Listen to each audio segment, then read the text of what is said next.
بسم الله الرحمن الرحيم. الحمد لله رب العالمين، والصلاة والسلام على سيد الأنبياء والمرسلين نبينا محمد وعلى آله وصحبه أفضل الصلاة وأتم التسليم. أما بعد، فيا عباد الله، أوصيكم وإياي أولا بتقوى الله. قال الله تبارك وتعالى في محكمه التنزيل وفرقانه المجيد: أعوذ بالله من الشيطان الرجيم. بسم الله الرحمن الرحيم. يا أيها الذين آمنوا اتقوا الله حق تقاته ولا تموتن إلا وأنتم مسلمون. وقال الله تعالى أيضا: وأتموا الحج والعمرة لله. صدق الله العظيم. وقال نبينا عليه الصلاة والسلام: الحج المبرور ليس له الجزاء إلا الجنة، أو كما قال عليه الصلاة والسلام. புகழ் அனைத்தும் முழு உலகத்தையும் படைத்து பரிபாலிக்கும் ஏகவல்லவன் அல்லாஹ்வுக்கே அல்ஹம்துலில்லாஹ். ஸலாத்தும் ஸலாமும் அன்மிக்க தூதர் ஸல்லல்லாஹு அலைஹி வஸல்லம் அன்னவர்கள் மீதும் அவருடைய குடும்பத்தினர்கள் மீதும் உத்தம நபி ஸல்லல்லாஹு அலைஹி வஸல்லம் அவர்களின் உயர்வான வாழ்க்கை தன்னுடைய வாழ்க்கையில் முழுமையாக எடுத்து நடந்த அருமை தோழர்களான சஹாபாக்கள், அவர்களுக்கு பின்னால் வாழ்ந்த தாபிஊன்கள், தபஅத் தாபிஈன்கள், மேலும் மறுமை நாள் வரும் வரைக்கும் யாரெல்லாம் அல்லாஹ்வுடைய சத்தியத்துல் இஸ்லாத்தை மார்க்கமாக நடக்கின்றார்களோ அத்துணை முஸ்லிமான ஆண்கள் பெண்கள் மீது அல்லாஹ்வுடைய ஸலாத்தும் ஸலாமும் ரஹ்மத்தும் என்றென்றும் உண்டாவதாக என்று வேண்டியதன் பின்னால் இறை கட்டளை ஜும்ஆவை நிறைவேற்றுவதற்காக அல்லாஹ்வுடைய மாளிகையிலே நேரகாலத்தோடு இந்த இஅ்திகாஃபுடைய நீயத்தோடு அமர்ந்திருக்கும் அல்லாஹ்வுடைய நல்லடியார்களே, உலகத்திலே வாழ்ந்து மௌத்தமே வந்தடையும் வரைக்கும் எவைகள் எடுத்து நடக்க வேண்டும் என்று அல்லாஹ் ஏவிருக்கிறானோ அவைகளை முடியுமான நம்முடைய வாழ்வில் எடுத்தும் எவைகளை விட்டு விலகிக் கொள்ளுமாறு அல்லாஹ் எச்சரித்து கண்டித்து சொல்லியிருக்கிறானோ அவைகளை முழுமையாக நம்முடைய வாழ்வில் விலகி ஒதுங்கி நடந்து கொள்ளுமாறு முதலாவதாக எனக்கும் அடுத்ததாக உங்களுக்கும் தக்வாவை கொண்டு நல்வசம் புரிந்தவனாக இன்றைய குத்பா பிரசங்கத்தை ஆரம்பம் செய்கிறேன். அல்லாஹ்வுடைய நல்லடியார்களே,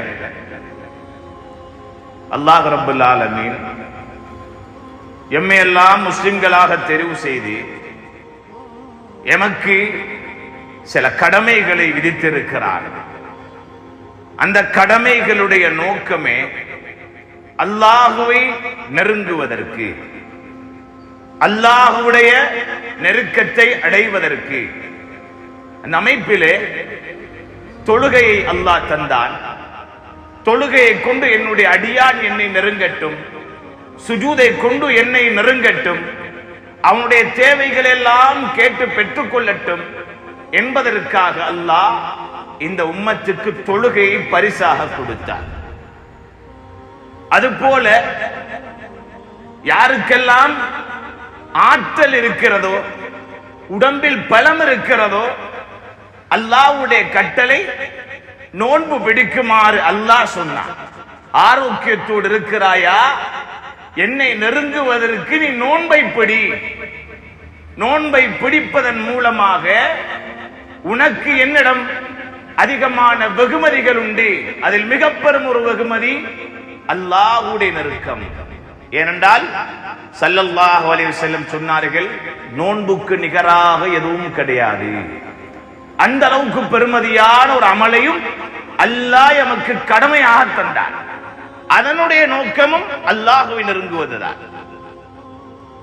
இன்னும் அல்லாஹ்வுடைய இன்னும் ஒரு கட்டளை, இன்னும் ஒரு கடமை இந்த உம்மத்துக்கு அல்லாஹ் விதியாக்கினான், ஜக்காத்தை. எதற்காக? எம்முடைய சுத்தங்கள், எம்முடைய பணத்தை சுத்தப்படுத்துவதற்கும் அதை கொடுப்பதை கொண்டு அல்லாஹ்வை நெருங்குவதற்கும் அடியானுக்கு அல்லாஹ் விதித்த ஒரு கடமை.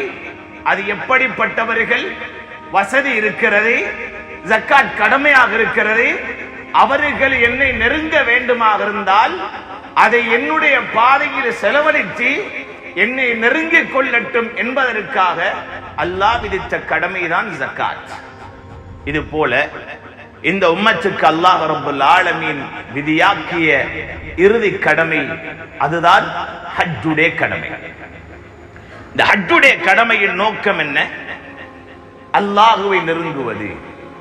என்னுடைய அடியார்களில் யாருக்கெல்லாம் நான் வசதிகளை கொடுத்திருக்கிறேனோ, சொத்து செல்வங்களை கொடுத்திருக்கிறேனோ, அவர்கள் என்னை நெருங்குவதற்குரிய ஒரு வழியாக அவர்கள் ஹஜ்ஜுடைய கடமை நிறைவேற்றட்டும் என்பதற்காக அல்லாஹ் ஹஜ்ஜுடைய கடமையை அல்லாஹ் இந்த உம்மத்துக்கு விதியாக்கினான். அதுவும் யாருக்கு? ஹஜ்ஜுக்காக வேண்டி யார் செலவழிப்பதற்கு வசதி இருக்கிறதோ, உடலில் பலம் இருக்கிறதோ, அவர்களுக்கு அல்லாஹ் விதியாக்கிறான். மனிஸ்ததா இலைஹி சபீலா, யாருக்கு ஹஜ்ஜுக்கு போவதற்கு வழி உண்டோ அவர்களுக்கு அல்லாஹ் கடமையாக்கி இருக்கிறார். இது அல்லாஹ் விதித்த கடமை. வஅத்திம்முல் ஹஜ்ஜ வல் உம்ரத லில்லாஹ், ஹஜ்ஜையும் உம்ராவையும் அல்லாஹ்வுக்காக வேண்டி நிறைவேற்றுங்கள். அல்லாஹ்வுடைய கட்டளை. ஏன் அல்லாஹ் விதியாக்கினார்? அல்லாஹ்வை நெருங்குவதற்கு. கஅபாவை கட்டினார்கள் இப்ராஹிம் அலைஹிஸ்ஸலாம். கட்டியதன் பின்னாலே அல்லாஹ்வுடைய உத்தரவு வருகிறது, இப்ராஹிமே வஅத்திம் ஃபின் நாஸி பில் ஹஜ், ஹஜ்ஜுக்காக வேண்டி மக்களை அழையுங்கள். யா தூக ரிஜாலன், மக்கள் வருவார்கள். வஅலா குல்லி வாமிரின், மெலிந்த ஒட்டகங்களில் வருவார்கள். மின் குல்லி ஃபஜ்ஜின் அமீக், தூர பகுதிகளிலே இருந்தும் மெலிந்த ஒட்டகங்களிலே வருவார்கள். இப்ராஹிம் நபியே, எனவே அழைப்பு விடுங்கள் என்னுடைய அடியார்களை ஹஜ்ஜுக்காக. அல்லாஹ்வுடைய அழைப்பு. அல்லாஹ் ஏன் அழைத்தான்? அவனுடைய அழைப்புக்கு அடியான் பதில் சொல்ல வேண்டும் என்பதற்காக அழைத்தான்.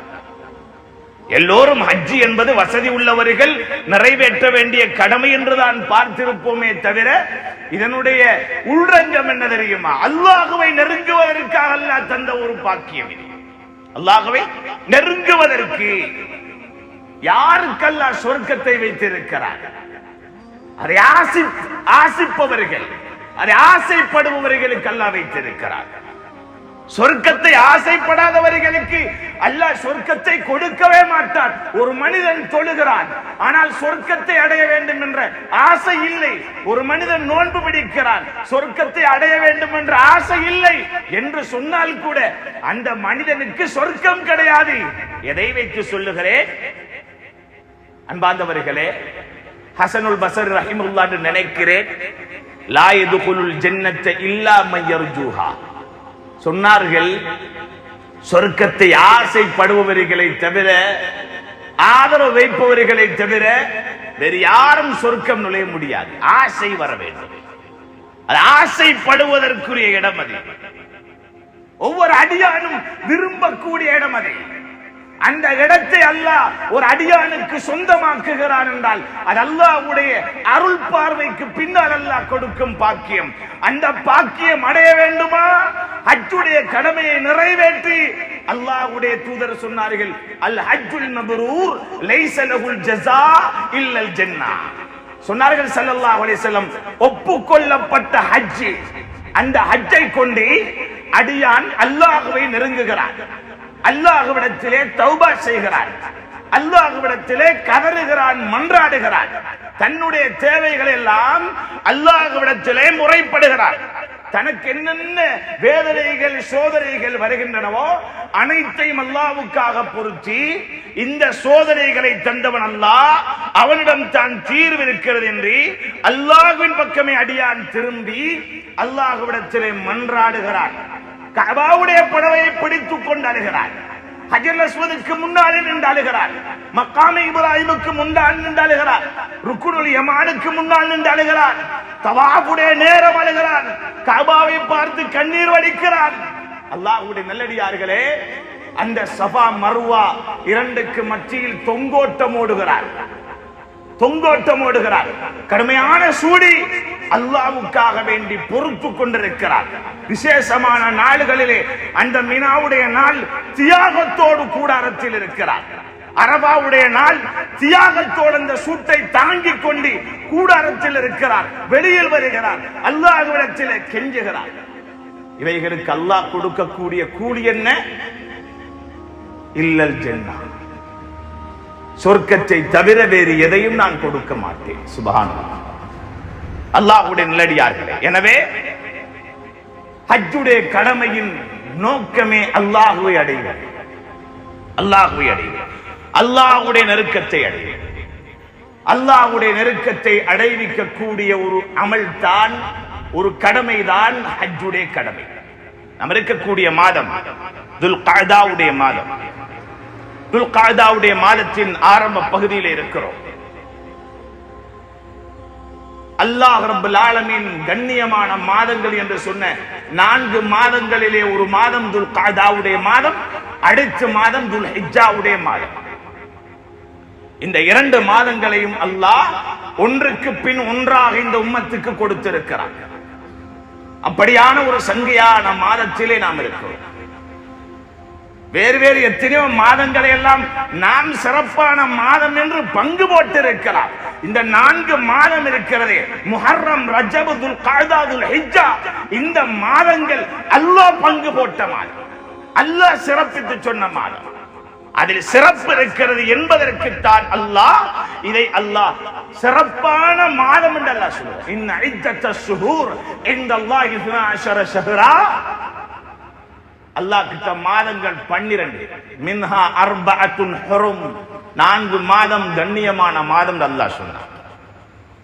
அந்த கண்ணியமான மாதங்களுடைய ஒரு மாதம் தான் துல்காதாவுடைய மாதம்.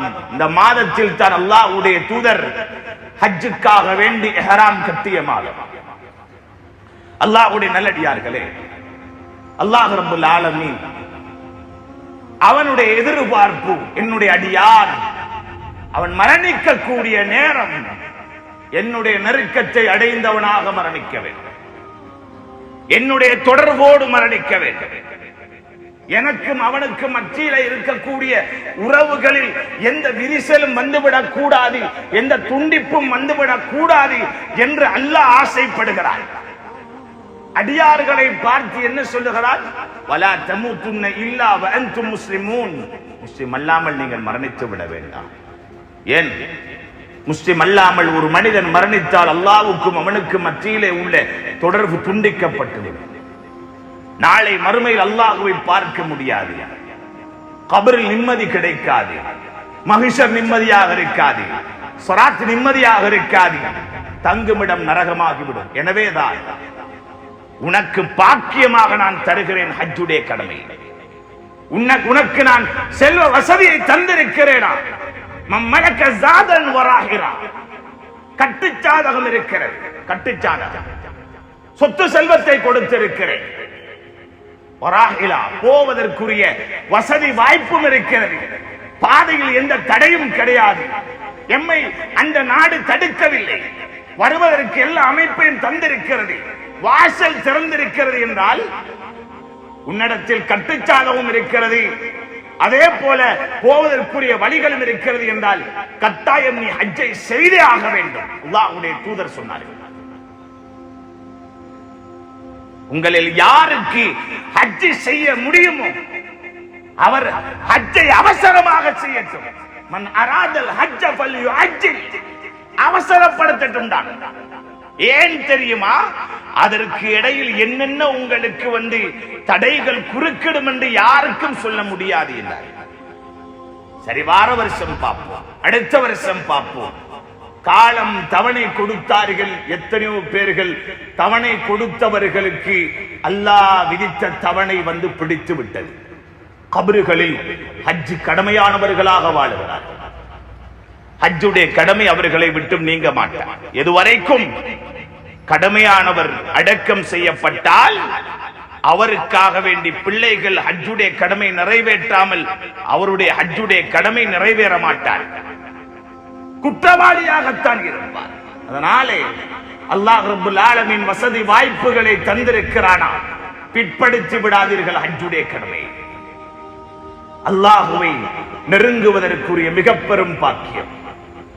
இப்ராஹிம் அலைஹிஸ்ஸலாம் அவர்களிடத்திலே அல்லாஹ் அழைக்குமாறு சொன்னான் என்றால், ஏன் என்னுடைய அடியார் என்னை தேடி வரட்டும். இப்ராஹிம் அலைஹிஸ்ஸலாம் பரட்ட தலையோடி துறவரம் பூண்டி அந்த இரண்டு துணியான இஹ்ராமோடி வேறு எந்த உலக சம்பந்தமும் கிடையாது. அப்படியான தோற்றத்தில் என்னை தேடி வரட்டும் என்னுடைய அடியார்கள், அடையுங்கள் இப்ராஹிம் அலைஹிஸ்ஸலாம். மக்காம் இப்ராஹிம் என்ற அந்த கல்லுக்கு மேலே ஏறி நின்று இப்ராஹிம் அலைஹிஸ்ஸலாம் அழைக்கிறார்கள், ஹஜ்ஜுக்காக அழைக்கிறார்கள். அல்லாஹ்வுடைய கட்டளையே ஹஜ்ஜுக்காக வேண்டி அழைத்தார்கள். நாமெல்லாம் இஹ்ராமை அணிந்து நியத்து வைத்து விட்டால், அந்த நியத்து வைத்த நேரம் முதல் இஹ்ராமை களையும் வரைக்கும், நாம் அதாவது தவாபை ஆரம்பிக்கும் வரைக்கும், உம்ராவாக இருந்தால் தவாபை ஆரம்பிக்கிறோம், அதாவது தல்பியாவை முடித்துவிட்டு நாம் அடுத்த கடமைகளை செய்ய ஆரம்பிப்போம். அதுபோல் அன்பார்ந்தவர்களே, ஏன் நாம் தல்பியா சொல்லுகிறோம்? தல்பியாவுடைய காரணம், அதனுடைய அர்த்தம் லப்பைக் அல்லாஹும்ம லப்பைக். எவ்வளவு ஒரு உயிரோட்டமான வார்த்தை தெரியுமா? அல்லாஹ்வுடைய அழைப்புக்கும் இதற்கும் தொடர்புண்டு. அல்லாஹ் சொன்னானே, வஅத்தின் ஃபின்னாஸி பில் ஹஜ், மக்களை ஹஜ்ஜுக்காக வேண்டி அழையுங்கள் இப்ராஹிம் அலைஹிஸ்ஸலாம் என்று அல்லாஹ் சொன்னானே, அதற்கும் இந்த தல்பியாவுக்கும் உள்ள தொடர்பு என்ன தெரியுமா? அல்லாஹ்வுடைய கட்டளை, மக்கள் தூர பகுதிகளிலே இருந்து மெலிந்த ஒட்டகங்கள், இமாமார்கள் சொல்லுகிறார்கள், ஏன் அல்லாஹ் அப்படி சொன்னான் என்றால், ஏழைகள் கூட ஆசைப்பட்டு வருவார்கள்.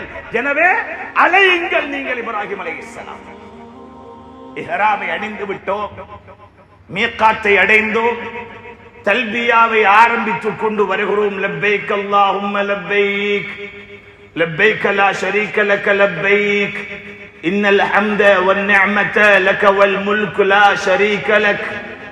ஏன் சொல்லுகிறோம் லப்பைக் அல்லாஹும்ம லப்பைக் என்றால் அர்த்தம் தெரியுமா? லப்பைக், யா அல்லாஹ், நீ அழைத்தாய், இதோ நான் ஆஜராகி விட்டேன், யா அல்லாஹ், சரண்டர் ஆகி விட்டேன். லப்பைக் அல்லாஹும்ம லப்பைக், யா அல்லாஹ், இதோ நீ அழைத்த அழைப்புக்கு பதில் கொடுத்து உன்னிடம் வந்து விட்டேன், யா அல்லாஹ். எப்போது அழைத்தான் அல்லாஹ்? இப்ராஹிம் அலைஹிஸ்ஸலாம் மூலம் அழைத்தானே, அழையுங்கள் என்னுடைய அடியார்களை ஹஜ்ஜுக்காக என்று. அந்த அழைப்புக்கு கொடுக்கும் பதில் தான் நாம் சொல்லக்கூடிய தல்பியா. நாம் சொல்லக்கூடிய தல்பியா. அல்லாஹ்வுடைய அழைப்புக்கு பதில் கொடுத்து விட்டோம். கண்ணியமானவர்களே, மௌத்துக்கு முன்னாலே அல்லாஹ்வுடைய அந்த அழைப்புக்கு பதில் கொடுக்க வேண்டும், பதில் கொடுப்பேன் என்று ஒவ்வொருவரும் உள்ளத்தால் உறுதி கொள்ளுங்கள். அல்லாஹ்வுடைய அழைப்புகளில் மிக பெரும் அழைப்பு அது. அல்லாஹ் என்ன சொல்கிறான்? இஸ்தஜீபு லிரப்பிக்கும், இஸ்தஜீபு லிரப்பிக்கும் மின் قبل أن يأتي يوم لا مرد له. இஸ்தஜீபு லிரப்பிக்கும், அல்லாஹ்வுடைய அழைப்பு உங்களுக்கு வந்தால் நீங்கள் அதற்கு உடனே பதில் கொடுங்கள். உங்களால் முடியும் பதில் கொடுக்கவென்றால், சந்தர்ப்பம் வந்ததா அல்லாஹ்வுடைய அழைப்புக்கு நீங்கள் பதில் கொடுத்து விடுங்கள். மின் قبل أن يأتي يوم لا مرد له من الله ما لكم من ملجأ يومئذ وما لكم من نكير.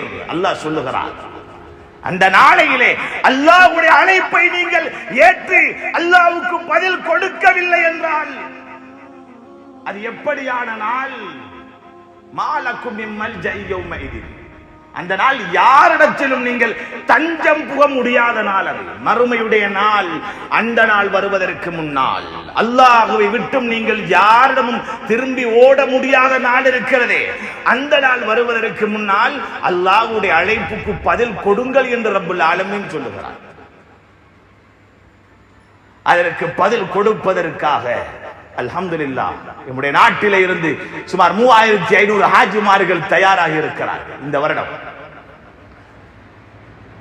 இன்னும் சில நாட்களிலே புறப்பட இருக்கிறார்கள் ஹஜ்ஜுடைய கடமைக்காக வேண்டி. பாக்கியசாலிகள், அல்லாஹ் கொடுத்த சொத்து, அவன் தந்த பிச்சை, அவன் தந்த சோதனை என்பதை உணர்ந்தவர்கள். அது அல்லாஹ்வை நெருங்குவதற்காக நான் பயன்படுத்த வேண்டியது என்று புத்திசாலித்தனமாக யோசித்தார்கள். அல்லாஹ்வுடைய படை, அல்லாஹ்வுடைய விருந்தாளிகள், அந்த பட்டியலில் நான் சேர வேண்டும், சொர்க்கத்தை அடைவிக்கக்கூடிய ஹஜ்ஜுல் மப்ரூராக என் ஹஜ் மாற வேண்டும் என்ற ஆசையோடு புறப்பட இருக்கிறார்கள். இந்த நியத்தை புறப்படக்கூடிய ஒவ்வொருவரும் வைத்துக் கொள்ளுங்கள். அல்லாஹ்வை நெருங்க போகிறேன், என் பாவங்களை பரிசுத்தப்படுத்த போகிறேன், அல்லாஹ்வுடைய சந்தோஷத்தை நான் அடையப் போகிறேன், அல்லாஹ்வுடைய ரிதாவை அடையப் போகிறேன். என்னை பார்த்து அரஃபாவுடைய நாள் யாரை பார்த்து அல்லாஹ் மலக்குமார்களிடத்திலே பெருமையாக பேச போகிறானோ அந்த கூட்டத்தில் நானும் சேர வேண்டும் என்பதற்காக போகிறேன். யாருக்கு அல்லாஹ் அந்த அரஃபாவுடைய நாள் ஒட்டுமொத்த மன்னிப்பை கொடுக்க இருக்கிறானோ அவர்களில் என்னையும் அல்லாஹ் சேர்த்து எனக்கும் அந்த மன்னிப்பு கிடைக்க வேண்டும் என்பதற்காக புறப்பட போகிறேன். அந்த ஆசையோடு புறப்பட வேண்டும். இதுதான் ஹஜ். புறப்பட தயார். அல்லாஹ் கொடுத்த பணத்தை அல்லாஹ்வுடைய பாதையிலே செலவழித்து புறப்பட போகிறார்கள். ஆசை இருக்கிறது. ஆசை இருப்பது போல தேட்டமும் வேண்டும். பணம் இருந்தால் தான் ஹஜ்ஜை அடைய முடியும், ஹஜ்ஜை செய்ய முடியும் என்ற ஒரு நிற்பல், அதாவது ஒரு நிபந்தனை எமக்கு இருக்கலாம், அல்லாஹ்வுக்கு கிடையாது. எப்படியும் அனுப்பி வைப்பார். ஏழைகளும் ஹஜ்ஜை நிறைவேற்றினார்கள். சென்ற காலங்களில் சாதாரணமான வியாபாரம் செய்யக்கூடியவர்கள், பேமெண்ட் வியாபாரம் செய்யக்கூடியவர்கள் ஹஜ்ஜுடைய கடமையை நிறைவேற்றினார்கள். அல்லாஹ்வால் முடியும். ஆசையோடு கேளுங்கள். ஹஜ்ஜுக்கு புறப்படக்கூடியவர்களா, உம்ராவுக்கு புறப்படக்கூடியவர்களா, அவர்களை தேடி போய் சொல்லுங்கள், எமக்கும் அந்த பாக்கியம் கிடைக்க வேண்டும் என்பதற்காக துஆ செய்யுங்கள், பேரை சொல்லி துஆ செய்யுங்கள் என்று சொல்லுங்கள். ஒரு உம்ராவையாவது நிறைவேற்றாமல் மௌத்து வந்து விடக்கூடாது. இந்த காபாவை பார்க்காமல் மௌத்து வந்து விடக்கூடாது. நம்முடைய கிப்லா அதை நான் கண்ணால பார்க்கணும். ஆசைப்படுங்க. சொத்து செல்வம் இருக்குது. வாலிபர்களே, கையில் இருக்கிற மொபைல் 4.5 லட்சம் வித்தா ஹஜ்ஜுக்கு உம்ராக்கு போயிட்டு வந்துடலாம். எத்தனையோ லட்சங்கள் கையில வச்சிருக்கிறோம், ஆனா விலங்கல்ல. எத்தனையோ பேர் காணிகள் வாங்கி போட்டிருப்பாங்க, ஆனா அவங்க யோசிக்கல எனக்கு ஹஜ்ஜு கடமையே யோசிக்கல. வீட்டுல நகை நட்டு இருக்கும், வித்தா போய் வந்துடலாம், யோசிக்கல. ஹஜ்ஜுக்கு தான் போக வசதி இல்லை, உம்ராவுக்காகவே போய் வந்துடலாமே என்று கூட யோசிக்காதவர்கள் இருக்கிறார்கள். யோசிச்சு பாருங்க. அந்த காபாவை பார்க்காத கண்கள் குறை கண்கள். வசதி இருந்தும் இல்லாதவங்களை பேசல. அல்லாஹ் அவர்களுக்கும் பாக்கியம் கொடுக்கட்டும். ஆசையோடு இருக்கிறாங்க, இல்லாதவர்கள் ஆசையோடு இருக்கிறாங்க. குறை கண்கள், காபாவை பார்க்காமல் மரணிக்கும் கண்கள். காபாவை பார்க்கும் காலமெல்லாம் அல்லாஹ் நன்மை எழுதிக் கொண்டிருக்கிறார். அல்லாஹ்வுடைய ஒட்டுமொத்த ரஹ்மத்தும் இறங்கக்கூடிய இடம். இந்த பூமியில் முதல் அல்லாஹ் ரப்பல் ஆலமீன் அமைத்த மஸ்ஜித். முதல் அல்லாஹ் அமைத்த மஸ்ஜித், குர்ஆனுடைய மண்ணிலே அமைந்திருக்கும் மஸ்ஜித், அல்லாஹ்வுடைய தூதருடைய காலடி பட்ட இடம்.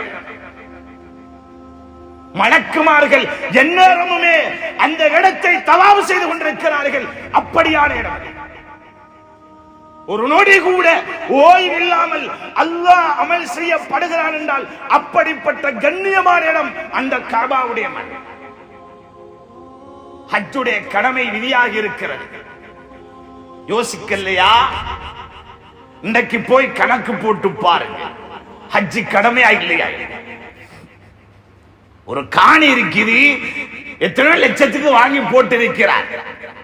10-15 லட்சத்துக்கு வாங்கி போட்டது 4-5 வருஷம் 50 லட்சம் போகுது. ஹஜ்ஜுக்கு போய் வந்துடலாம் கணவன் மனைவியா? யோசிச்ச நாள் உண்டா? அந்த பாக்கியத்தை அடையணும்னு ஆசைப்பட்டோமா? நபி அவங்க என்ன சொன்னாங்க? மம்மலக ஜாதன் வராஹிலா துபல்லிகுஹு இலா பைத்தில்லாஹில் ஹராம். அல்லாஹ்வுடைய கண்ணியமான பைத்துல் ஹராமுக்கு போறதுக்குரிய எல்லா கட்டுச்சாதகம் இருக்குது, வசதி வாய்ப்பு இருக்குது, பாதையும் தெளிவாய் இருக்குது. பலம் யஹுஜ்ஜ, அப்படி இருந்தும் அவர் ஹஜ்ஜுடைய கடமை நிறைவேற்றவில்லை என்றால் ஃபலா அலைஹி இல்லா அய்யமூத யஹூதியன் அவ் நஸ்ரானியா, அவன் யஹூதியாக அல்லது நஸ்ரானியாக மரணிக்கட்டும். சொத்திருந்தும் அதை பார்க்கும் பாக்கியம், கடமையை நிறைவேற்றும் பாக்கியம் இல்லை என்றால் அவன் எப்படி ஒரு முஸ்லிமாக மரணிக்க முடியும்? அதனாலதான் அல்லாஹ்வுடைய தூதர் இப்படி சொன்னார். அல்லாஹ்வுடைய நல்லடியார்களே, அல்லாஹ் நம்முடைய உள்ளங்களில் அந்த கஅபாவை பார்க்கும் ஆசை உண்டாக்குகிறார். முயற்சி செய்யுங்கள் அதை அடைவதற்கு. அதற்குரிய ஏற்பாடுகள் முந்தைய காலங்களிலே நாம் செய்ய வேண்டியிருக்கிறது. அதற்குரிய ஏற்பாடுகளை செய்து அதற்குரிய வழிகளை அமைத்து எல்லா அமைப்புகளையும் நீங்கள் அமைத்துக் கொள்ளுங்கள். அல்லாஹ்விடத்திலே தஹஜ்ஜுடைய தொழுகையிலே அழுங்கள், நோன்பு பிடித்தழுங்கள், சதக்கா கொடுத்தழுங்கள். யா அல்லாஹ், என்னிடம் கோடிகள் லட்சங்கள் இருக்கின்றன, ஆனாலும் உன் தௌஃபீக் இல்லாமல் என்னால் இஹ்ராமை கட்ட முடியாது.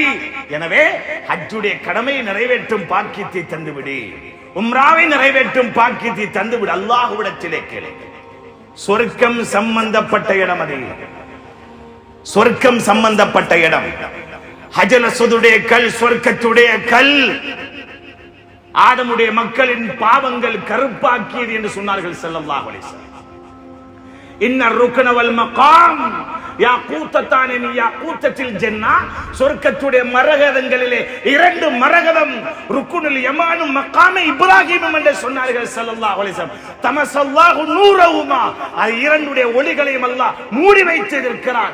வலௌலம் யத்மிஸ் நூரஹுமா லஅதாக் பைனல் மஷ்ரிக் வல் மக்ரிப் சொன்னார்கள் ஸல்லல்லாஹு அலைஹி வஸல்லம். அவருடைய ஒளிகளை அல்லாஹ் திறப்பான் என்றால் கிழக்கு மேற்கு அதனுடைய வெளிச்சம் வீசும் என்றார்கள் ஸல்லல்லாஹு அலைஹி வஸல்லம். ஆசைப்பட வேண்டும், ஆசைப்பட வேண்டும் அல்லாஹ்வுடைய நல்லடியார்களே. எனவே நாம் இருக்கக்கூடிய மாதம் துல் கஅதாவுடைய மாதம். ஹஜ்ஜுக்காக வேண்டி புறப்படக்கூடியவர்கள் தயார் நிலையில் இருக்கிறார்கள். போய் சந்தியுங்கள், துஆக்களை பெற்றுக் கொள்ளுங்கள். யார் ஹஜ்ஜுக்கு போக இருக்கிறார்களோ அவர்களும் ஹஜ்ஜுக்கு போவதற்கு முன்னால் என்னென்ன விடயங்கள் செய்து கொள்ள வேண்டுமோ, மன்னிப்பு கேட்க வேண்டியவர்கள் மன்னிப்பை கேட்டுக் கொள்ளுங்கள். கொடுக்கல் வாங்கல் சரியாக முடித்து விடுங்கள், அல்லது அதற்கு பொறுப்பாளி ஒருவரை நியமித்து விடுங்கள். பெற்றோரில் இருந்து மன்னிப்பை தேட ஆரம்பியுங்கள். உங்களால் யாருக்கும் அநியாயம் நடந்த நிலைமையிலே, உங்களால் யாரும் கண்ணீர் வடித்த நிலைமையில் இஹ்ராமை கையில் எடுத்து விடாதீர்கள். லா லப்பைக வலா சஅதைக், அப்படியே மறுத்து விடுவான் அல்லாஹ். உனக்கு லப்பைக்கும் கிடையாது, சதைக்கும் கிடையாது. வட்டி பணத்தோடு ஹஜ்ஜை நிறைவேற்ற போகிறாயா? அநியாயம் செய்து சம்பாதித்ததை கொண்டு நிறைவேற்ற போகிறாயா? ஏமாற்றியதை கொண்டு சேர்த்த பணத்தை கொண்டு ஹஜ் செய்ய போகிறாயா? உன்னால் அநியாயம் நடந்த நிலைமையில் ஹஜ்ஜை நிறைவேற்ற போகிறாயா? உனக்கு லப்பைக்கும் கிடையாது, சதைக்கும் கிடையாது என்று அல்லாஹ் மறுத்து விடுவார். அப்படியானவர்களாக நாம் ஆகிவிடக் கூடாது. பரிகாரங்களை தேடிக்கொண்டு கண்ணியமானவர்களே, மிக முக்கியமாக சொல்லுவதாக இருந்தால் ஹாஜிகள் செய்ய வேண்டிய கடமை அது வேறு ஒரு பக்கம் இருக்கட்டும். ஹஜ்ஜுக்கு போகாதவர்கள் நாட்டில் இருக்கிறோம், நாம் என்ன செய்ய வேண்டும்? பெருமதியான நாட்கள் வரப்போகின்றன, துல்ஹிஜ்ஜாவுடைய நாட்கள். அல்லாஹ் சத்தியமிட்டு சொன்ன நாள் வல் ஃபஜ்ர் வலயாலின் அஷ்ர், துல்ஹிஜ்ஜாவுடைய ஆரம்ப 10 நாள்களின் இரவின் மீது சத்தியமாக என்று அல்லாஹ் சத்தியமிட்டு சொன்ன நாட்கள், இரவுகள் வரப்போகின்றன. அதற்கு முன்னாலே நாம் எம்மை ஆயத்தப்படுத்த வேண்டும். அந்த நாட்கள் ஒவ்வொன்றும் சிறப்பு. முடியுமான அளவுக்கு நோன்பு பிடிங்கள். அந்த 9 நாட்களில் முடியுமா அரஃபா வரைக்கும் பிடியுங்கள் நோன்பை. அரஃபாவுடைய நாள் நீங்கள் நோன்பு பிடித்தால் அதற்குரிய கூலி என்ன? கஃபிரு ஸனத்தல் மாதியா வல் பாக்கியா, சென்ற வருடம் இருக்கக்கூடிய வருடம் 2 வருடங்களுடைய பாவங்களுக்கு பரிகாரம் அரஃபாவுடைய நோன்பு. இது யாரு பிடிக்க வேண்டியது? ஹஜ்ஜுக்கு போகாதவங்க, நாட்டில் இருக்கக்கூடியவங்க பிடிக்க வேண்டியது. அதனால நாம் செய்ய வேண்டிய கடமை இந்த மாதத்திலே என்னது? நோன்பு பிடிக்கும். எந்த மாதம்? துல்ஹிஜ்ஜாவுடைய மாதம். இது துல் கஅதா, துல்ஹிஜ்ஜாவுடைய மாதம். முற்படுத்தி ஞாபகப்படுத்தப்பட வேண்டும் என்பதற்காக ஞாபகப்படுத்துகிறேன். அந்த துல்ஹிஜ்ஜாவுடைய மாதத்தில் சிறந்த ஒரு அமல் இருக்கிறது. அந்த அமல் இப்போதிருந்து ஞாபகப்படுத்த வேண்டும். ஏன்? இப்போதிருந்தே நீங்கள் அதற்குரிய ஆயத்தங்களை மேற்கொள்ள வேண்டும் என்பதற்காக சொல்லுகிறேன். அதுதான் குர்பானியுடைய அமல். அல்லாஹ் என்ன சொல்லுகிறார்? ஃபஸல்லி லிரப்பிக வன்ஹர். நபியே, அல்லாஹ்வை தொழுங்கள், உங்களுடைய குர்பானியை நிறைவேற்றுங்கள். வன்ஹர், இந்த இடத்தில் அல்லாஹ் சொல்ற வன்ஹர், அது நஹர், ஐயாமுன் நஹர், பெருநாளுடைய நாள் நிறைவேற்றப்படக்கூடிய உதுஹியா, அல்லாஹ்வுடைய கட்டளை. அல்லாஹ் இன்னும் என்ன சொல்றான்?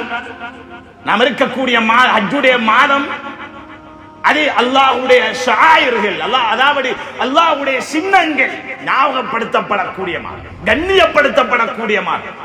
அல்லாஹ் குர்ஆனிலே அவருடைய சின்னங்கள் எத்தனையோ சொல்லுகிறார். அல்லாஹ் குர்ஆன் என்பது அல்லாஹ்வுடைய ஒரு சின்னம். இன்ன ஸஃபா வல் மர்வத மின் ஷஆயிரில்லாஹ். ஸஃபா மர்வா என்ற அந்த இரண்டு மலைகள் அல்லாஹ்வுடைய சின்னங்களிலே இரண்டு சின்னம். அல்லாஹ் சொல்றார், அல்லாஹ்வுடைய சின்னம் அது, அல்லாஹ் ஞாபகப்படுத்தப்படக்கூடிய நமது. அதே போல் அல்லாஹ் இன்னும் ஒன்று சொல்றார், வல் புதுன ஜஅல்நாஹா லக்கும் மின் ஷஆயிரில்லாஹி லக்கும் ஃபீஹா கைர். வல் புது, குர்பானியுடைய மிருகம், ஆடாக இருக்கட்டும், மாடாக இருக்கட்டும், ஒட்டகமாக இருக்கட்டும், எதுவாக இருந்தாலும் அது அல்லாஹ்வுடைய சின்னம். அல்லாஹ் சொல்லுகிறார், அல்லாஹ் கண்ணியப்படுத்தி இருக்கிறார் குர்பானியுடைய மிருகத்தை. லக்கும் ஃபீஹா கைர், அல்லாஹ்வுடைய வாக்குறுதி, அதை நிறைவேற்றுங்கள், அதிலே உங்களுக்கு நலவு இருக்கிறது, நலவு இருக்கிறது. அந்த நலவை அடைவதற்கு இப்போதே இருந்து ஆயத்தமாக வேண்டும். பிராணியை போய் பார்த்துருங்க, வாங்கி கொண்டு வந்து வீட்டுல கட்டி நீங்க தீன் கொடுத்து வளருங்க. உங்களோட கையால சில நாட்கள் வளர்க்கப்படும். அதுக்குத்தான் நேர காலத்தோட ஞாபகப்படுத்துறது. அந்த நேரம் உங்களுக்கு அதுக்கு மத்தியில் ஒரு அன்பு உண்டாகும், ஒரு அன்பு உண்டாகும். இப்ப நீங்க அறுக்க போறீங்க, அறுக்க போற நேரத்தில் ஒரு வேதனை வரும் அல்லவா? அந்த வேதனை என்பது ஒரு ஈமானிய உணர்வு, ஈமானிய உணர்வு. இந்த இடத்தில் அல்லாஹ் ஞாபகப்படுத்துகிறார், தள்ளாத வயதில் கிடைத்த குழந்தை இஸ்மாயில் அலைஹிஸ்ஸலாம் அவர்களே, நான் விட்ட கட்டளை அறுக்குமாறு, அறுப்பதற்கு என்னுடைய கலீல் அழைத்து கொண்டு போகும் போது என்ன வேதனைப்பட்டிருப்பார்.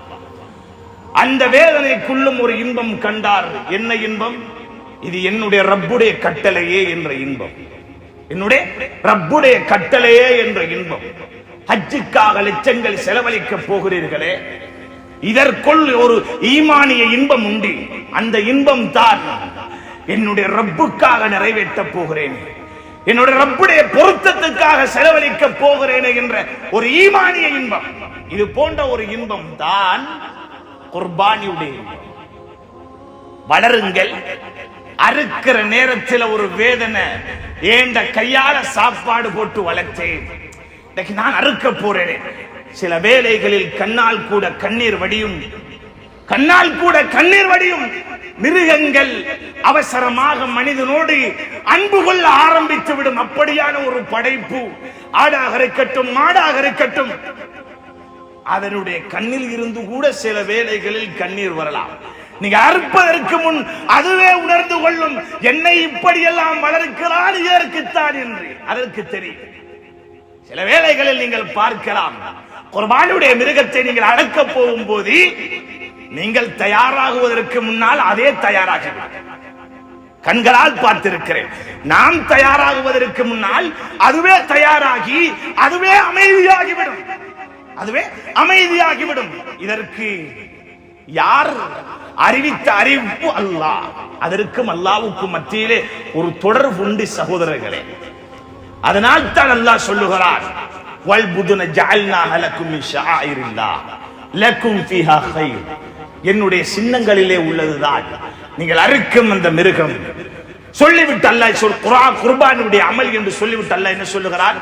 லக்கும் ஃபீஹா கைர், அதிலே உங்களுக்கு நலவு இருக்கிறது. அது என்ன நலவு என்று அல்லாஹ் சொல்லவில்லை, ஆனால் அல்லாஹ்வுடைய வாக்குறுதி நலவு இருக்கிறது. மனிதர் ஒரு தொழிலை சொல்லுகிறார், இதுல நல்ல லாபம் இருக்குதுன்றான். இதை செய், உனக்கு நிறைய பெனிஃபிட் இருக்குதுன்றான். சில வேலைகளில் கிடைக்கலாம், அல்லது எதிர்பார்த்தது கிடைக்காமல் கூட போகலாம். ஏண்டா சல்லு கொடுத்து ஏமாந்த கூட்டம் நிறைய பேர் இருக்கிறார். லட்சக்கணக்கு கோடிக்கணக்கு கொடுத்து ஏமாந்த கூட்டம் இருக்கிறார். மனிதன் ஏமாற்றுவான், வாக்குக்கு மாற்றம் செய்வான். இது அல்லாஹ்வுடைய வாக்குறுதி. நீ கொடி, உனக்கு அதில் நலவை வைத்திருக்கிறேன் அல்லாஹ் சொல்லுகிறான். அது எந்த நலவாகவும் இருக்கலாம், எந்த நலவாகவும் இருக்கலாம். அல்லாஹ்வுடைய நல்லடியார்களே, நியத்து வையுங்க. இன்ஷா அல்லாஹ் என்னால் முடியும். நண்பர்கள், வாலிபர்கள் சேருங்கள், வாலிபர்கள் சேருங்கள். இன்றைக்கு ஒரு 30,000 40,000 ஒரு வாலிபன் சேர்க்கிறது பெரிய விஷயம் இல்லை, பெரிய விஷயம் இல்லை. முற்படுத்திய சொல்லுகிறேன். ஏனென்றால் அதற்குரிய தயார செய்யுங்களே. வியாபாரம் செய்றீங்களே, குடுக்கல் வாங்கல் செய்றீங்களே, உங்களால் ஒதுக்க முடியும். இதெல்லாம் நம்ம எங்க கொடுக்கிறது? அது கல்யாணம் முடிச்சவங்க மூத்தவங்க எல்லாம் கொடுப்பாங்க என்று மட்டும் நீங்க இருந்துறாரு. நலவு கிடைக்கணுமா, குர்பானிய கொடு. அல்லாஹ்வுடைய கட்டளை, அல்லாஹ்வுடைய கட்டளை, அல்லாஹ்வுடைய வாக்கு. ஒரு 7 வாலிபர்கள் சேர்ந்தாங்க, 40,000 போட்டாங்களா, ஒரு மாட்டை வாங்கிடலாம், ஒரு மாட்டை வாங்கி குர்பான் கொடுத்துடலாம். கடமை முடிஞ்சாச்சு. அவருக்கு எத்தனையோ நலவுகள் நடக்க வேண்டியிருக்கிறது. அந்த நலவுக்கு காரணமாக கூட இந்த குர்பானியுடைய இந்த அமல் இருக்கலாம். அந்த அமைப்புல நாம் பெருநாளுடைய நாள் நிறைவேற்றக்கூடிய அமல்கள் அல்லாஹ்வுக்கு மிக விருப்பமான அமல். நபி அவர்கள் சொன்னார்கள், ஆதமுடைய மகன் செய்யக்கூடிய அமல்கள்ல பெருநாளுடைய நாள் நிறைவேற்றக்கூடிய அமல்கள் அல்லாஹ்வுக்கு மிக விருப்பமான அமல் தெரியுமா? ரத்தம் ஊற்றுறது, குர்பானி கொடுக்கிறது. அதனால குர்பானியை கொடுங்க. இது அல்லாஹ்வுடைய கட்டளை. அன்பு நபியுடைய வழிகாட்டல் உண்டு. அந்த அமைப்புல தான் அல்லாஹ்வுடைய நல்லடியார்களே சொன்னாங்க ஸல்லல்லாஹு அலைஹி வஸல்லம், நாளை மறுமை நாளையிலே அதனுடைய முடிகளோடும் அதனுடைய குளம்புகளோடும் நாளை மறுமையிலே அல்லாஹ் அதை அழைத்து வருவார். பெருமதியான ஒரு அமல். ஆசைப்படுங்க, தயாராகுங்க. இதுதான் ஹஜ்ஜுக்கு போகாமல் நாம் நாட்டில் இருக்கக்கூடியவர்கள் செய்யக்கூடிய அமல். இந்த கண்ணியமான, அதாவது ஹஜ்ஜுடைய மாதத்தில் சிறப்பான அந்த பிறை பத்திலே நாம் நிறைவேற்ற வேண்டிய அமல். முதலாவது சொன்னேன் நோன்பு, இரண்டாவது விடயம் தான் குர்பானியுடைய அமல். தவற விட்டு விடாது. அல்லாஹ்வை நெருங்குவதற்கு அல்லாஹ் தந்திருக்கிறார், நலவுகளை அடைவதற்கு தந்திருக்கிறார். அதில் அல்லாஹ் நலவை வைத்திருக்கிறார். முறைப்படி நாட்டுடைய சட்டத்தையும் மதித்து, மாடாக இருக்கட்டும் ஆடாக இருக்கட்டும், எத்தனை வருடம் பூர்த்தியாக இருக்க வேண்டும் அறிந்து, அது சம்பந்தமான அறிவோடு இந்த இடத்தில் அதெல்லாம் படித்து தரதுக்கு டைம் போதாது. உலமாக்களை அணுகுங்கள். எத்தனை வயது இருக்கணும், எப்படி அமைப்பு என்ற விஷயத்தை விசாரிச்சு அதுக்கேற்ற மாதிரி குர்பானியுடைய மிருகத்தை வாங்குங்க, கட்டி வையுங்க, பத்திரமா சாப்பாடு கொடுத்து வளருங்க. அதுக்கு பின்னால உரிய நாள் வரக்கூடிய நேரம் அந்த 10வது நாள் 11 12 அந்த நாளைகள்ல நீங்க குர்பானியுடைய அமலை முடிச்சிருங்க. அல்லாஹ் இதற்கு பின்னால் வைத்திருக்கும் நலவு அவனை தவிர வேறு யாருக்கும் தெரியாது, வேறு யாருக்கும் தெரியாது. அதற்குரிய முறைதான் இன்று பார்க்கிறோம். அதிகமான மஸ்ஜிதுகளிலே கூட்டு குர்பான் நடக்கிறது. இதிலே பல நலவுகளை அல்லாஹ் வைத்திருக்கிறார். ஊருக்கு பெரும் ஒரு பரக்கத்து. பல ஏழைகளுடைய கண்ணீர் துடைபடுவதற்கு காரணம், சில பகுதிகளிலே குர்பான் கொடுக்கிறார்கள். அவங்க வீட்டுல அறுத்து கொடுத்துடுவாங்க, சொந்த பந்தங்களுக்கு கொடுப்பாங்க, அங்கனங்களை கொடுப்பாங்க. அவங்களோட சொந்தங்களுக்கு மட்டும் கொடுப்பாங்க. ஏழை குடும்பம், அவங்க யாரும் குர்பான் கொடுக்கல. அவங்களோட குடும்பத்தில் 4-5 பரம் தலைமுறையில் இருக்கலாம், குர்பான் கொடுக்கல. கடைசி வரை அவங்களுக்கு பங்கு போறதும் கிடையாது, பங்கு போறதும் கிடையாது.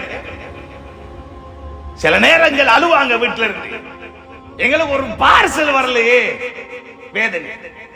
அதனால அந்த குர்பானியுடைய நாள், பெருநாளுடைய நாளுகளில் யாரும் கண்ணீர் வடிச்சிடக்கூடாது, யாரும் பசியோடு இருந்திடக்கூடாது.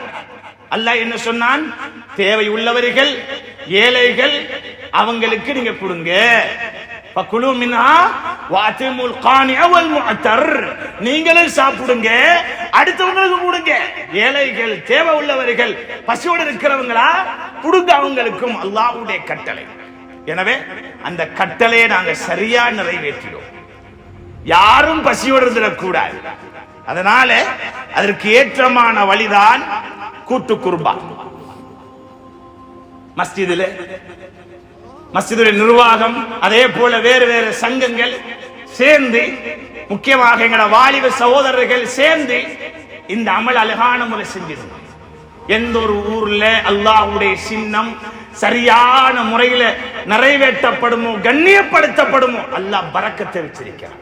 அல்லாஹ்வே சொல்லிட்டானே சின்னம் என்று, அல்லாஹ்வுடைய ஷாயிர்னுட்டானே, அப்ப அதை நான் கண்ணியப்படுத்தித்தானே ஆகணும். கண்ணியப்படுத்தித்தானே ஆகணும், உதாசீனம் செய்யக்கூடாது. அல்லாஹ் என்ன சொல்றான்?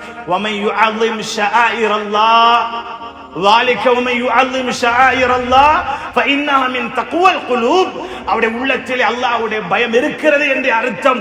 எப்போது அவர் என்னுடைய சின்னங்களை கண்ணியப்படுத்தினால், மகத்துவப்படுத்தினார், அந்த சின்னங்களிலே உள்ளதுதான் குர்பான். அதனால அதை சரியான முறையில் கொடுப்பதுதான் அதை நாம் கண்ணியப்படுத்தியதற்கு அடையாளம். அதற்கு ஒரு மிக ஏற்றமான வழி கூட்டாக சேர்ந்து கொடுக்கப்படக்கூடிய குர்பான். எனவே இந்த குர்பானிலே நீங்கள் உங்களுடைய பங்குகளை சேருங்கள், நீங்களும் இணையுங்கள். அதுக்கு ஒரு கூட்டத்தை மட்டும் விட்டுட்டோம், அவங்களே கஷ்டப்பட்டு கொண்டிருக்கிறாங்க, நம்மளே சும்மா இருப்போம். பங்குக்கு மட்டும் கோல் பண்ணி சொல்லுவாரு, இன்னும் பங்கு வரல, ஏன் பங்கு வரல, இந்த அவலம் வேண்டாம். கூட இருங்க, குர்பானிய கொடுங்க. உங்களோட குடும்பத்துக்கும் கொடுக்கணுமா, ஒரு பங்கை சாதாரணமா எடுத்துட்டு போங்க. அடுத்தது ஏழைகளும் தேவை உள்ளவர்களும் அதை அனுபவிக்கட்டும், புசிக்கட்டும், சாப்பிடட்டும், கொடுத்து விட்டு வந்து விடுங்க. அல்லாஹ்வுடைய நல்லடியார்கள், சிறப்பான அமல், அல்லாஹ் விரும்பக்கூடிய அமல். இந்த அமலை நிறைவேற்றுவதற்கு அல்லாஹ் ரப்புல் ஆலமீன் எப்படி எல்லாம் உதாரணம் காட்டினார், எப்படி ஒரு தோற்றத்தை அதற்கு கொடுத்தார் பாருங்கள். இப்ராஹிம் அலைஹிஸ்ஸலாத்தை சோதித்து மகனை அறுப்பதற்கு அழைத்து போக சொல்லி, அங்கே மகன் அறுபடவில்லை, சொர்க்கத்திலே இருந்த ஆட்டை இறக்கி இப்போது கொடுங்கள் இப்ராஹிம் அலைஹிஸ்ஸலாம் என்று கட்டளையிட்டு இதையே எமக்கும் அல்லாஹ் விதியாக்கிறான் என்றால் எவ்வளவு பெரும் அல்லாஹ்வுடைய ஒரு ஏற்பாடு. ஏன் அல்லாஹ் இப்படி எல்லாம் செய்தார் என்றால் இதில் பரக்கத்துண்டு. எந்த ஒன்றையும் ஈமானிய கண்ணோட்டத்தில் பார்த்து பாருங்கள், அல்லாஹ் அதில் இன்பத்தை வைத்திருக்கிறார். எனவே அல்லாஹ்வுடைய நல்லடியார்களே, அல்லாஹ் தந்த மிக பெரும் பாக்கியம் இந்த உலக வாழ்க்கை. அதிலும் விசேஷமான சந்தர்ப்பங்களை அல்லாஹ் தருகிறானா, தவற விட்டு விடாதீர்கள். ஹஜ்ஜை செய்யும் பாக்கியம், உம்ராவை நிறைவேற்றும் பாக்கியம், இவைகள் எல்லாம் உலகத்தில் ஈடு கொடுக்க முடியாத பாக்கியம்.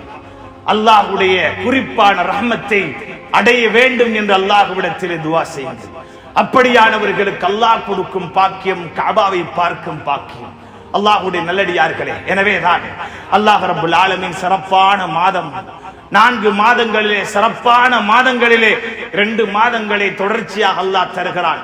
அதுதான் துல் கஅதா, துல் ஹிஜ்ஜாவுடைய மாதம். துல் கஅதாவிலே இருக்கிறோம்.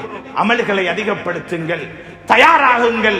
அல்லாஹ்வுடைய சின்னம் எனும் அந்த குர்பானியை நிறைவேற்றுவதற்கு தயாராகுங்கள், குர்பானியை நிறைவேற்றுங்கள். அதற்கு முந்தைய நாள் அரபாவுடைய நோன்பையும் பிடிப்பேன் என்று உறுதி கொள்ளுங்கள். அந்த நாளையிலே அல்லாஹ்விடத்திலே கெஞ்சி கதறி மன்றாடுங்கள். அந்த நாள் அல்லாஹ்வுடைய விசேஷமான பார்வை அடியார்கள் மீது படக்கூடிய நாள். அந்த நாளையிலே அல்லாஹ் ரப்புல் ஆலமீன் நரக விடுதலை கொடுப்பது போலுவேல் எந்த காலத்திலும் கொடுப்பது கிடையாது என்று சொன்னார்கள் ஸல்லல்லாஹு அலைஹி வஸல்லம்.